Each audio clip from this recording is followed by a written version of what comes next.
Welcome to the royal engineering works. ఇప్పుడు మనం paper plate double die మిషన్లో paper plate ఎలా తయారు చేసుకున్నామో చూద్దాము. మరి ఇప్పుడు బఫే ప్లేట్, సిట్టింగ్ ప్లేట్స్ ఈ రెండు రకాల ఈ ప్లేట్స్ మాత్రమే చేసుకోగలుగుతాం. ఇప్పుడు ముఖ్యంగా మనము మోటార్ ఆన్ చేసాము. 2HP motor. 2HP మోటార్లో మన కమర్షియల్ డొమెస్టిక్ కేటగిరీలో మార్చుకోవాలి. ఎలా ఉంటుందో ముఖ్యంగా చెప్తాను. ఇది మనం డబుల్ డై మిషన్లో బఫే డై ఒక మిషన్, ఇప్పుడు డబుల్ సిట్టింగ్ డై మిషన్. ఇప్పుడు బఫే ప్లేట్ ఎలా తయారు చేసుకుంటున్నాం. మరి ఇప్పుడు మనకు కావాల్సిన ఈ షీట్ ఇలా ఉంటుంది. ఈ షీట్ని ఈ మిషన్లో ఇలా పెట్టేసుకొని మనము ఈ లివర్ని వెనక్కి ఇలా లాగుతాయినా డై అలా పైకి లేస్తుంది. గమనించారు కదా.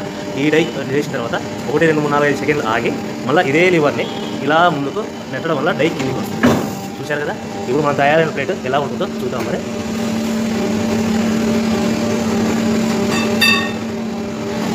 ఇలా వస్తుంది.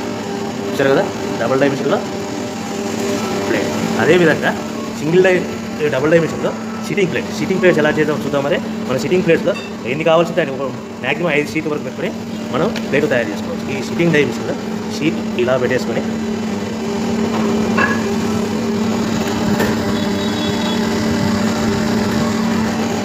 లివర్ ఇలా కిందికి లాగేస్తే డై అలా పైకి వెళ్తుంది. యథావిధిగా 1, 2, 3, 4, 5 అనుకుని మళ్ళీ ఇదే లివర్ని ముందుకు ఇలా నెట్టడం వల్ల అలా మనం తయారు చేసుకున్న ప్లేట్స్ చూస్తున్నాం కదా. చూడండి. ఈ డబుల్ డై మిషన్లో బఫే ప్లేట్లు నిమిషానికి 5 నుంచి 15 ప్లేట్లు తయారు చేసుకోవచ్చు. సిట్టింగ్ ప్లేట్లో నిమిషానికి 15 నుంచి 20 ప్లేట్లు తయారు చేసుకోవచ్చు. ఈ మిషన్లో ఇలా పెట్టేసుకుని మనం ఈ లివర్ని వెనక్కి ఇలా లాగుతాయినా డై అలా పైకి వేస్తుంది. గమనించారు కదా. ఈ డై వేసిన తర్వాత 1, 2, 3, 4, 5 సెకండ్లు ఆగి మళ్ళీ ఇదే లివర్ని ఇలా ముందుకు నెట్టడం వల్ల డై కిందికి వస్తుంది. చూశారు కదా. ఇప్పుడు మన తయారైన ప్లేట్ ఎలా ఉంటుందో చూద్దాం. ఇలా వస్తుంది. చూశారు కదా. డబుల్ డై మిషన్లో సిట్టింగ్ ప్లేట్స్ ఎలా చేద్దాం చూద్దాం. మరి మన సిట్టింగ్ ప్లేట్స్ ఎన్ని కావాల్సింటే మ్యాక్సిమం 5 షీట్ వరకు పెట్టుకొని మనం ప్లేట్ తయారు చేసుకోవచ్చు. ఈ సిట్టింగ్ డై మిషన్ షీట్ ఇలా పెట్టేసుకొని